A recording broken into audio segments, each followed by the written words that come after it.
السلام علیکم ناظرین۔ حضرت محمد صلی اللہ علیہ وسلم ہجرت کر رہے تھے، راستے میں بھوک لگی۔ وہاں ایک بوڑھی عورت کا خیمہ دکھا۔ اللہ کے نبی نے وہاں جا کر کہا، ماں جی کچھ کھانے کو ہے؟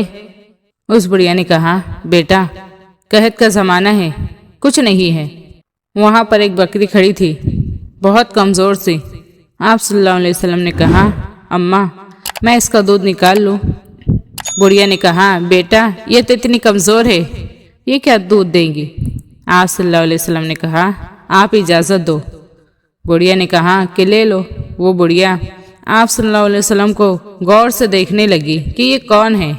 اللہ کے نبی نے بکری کو پکڑا اور اس کے تھن پر ہاتھ پھیرا تو دودھ سے بھر گئے، اور ایک ڈول بھر کر دودھ نکالا اور اپنے ساتھیوں کو پلایا اور خود پیا، اور دوسری مرتبہ پورا ڈول بھر کر نکالا اور اس بڑھیا کو دیا۔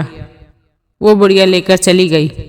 ناظرین، بکریوں کی عمر 7 سال ہوتی ہے، 7 سال تک زندہ رہتی ہے، ذبح نہ کرو تو مر جاتی ہے، لیکن یہ بکری 22 سال زندہ رہی۔ سبحان اللہ! اللہ کے نبی کے ہاتھ لگنے کی برکت سے 22 سال عمر پائی اس بکری نے۔ یقیناً آپ لوگوں کو ویڈیو پسند آئی تو ویڈیو کو لائک اور شیئر کریں، اور چینل کو سبسکرائب کرنا نہ بھولیں۔ اللہ حافظ۔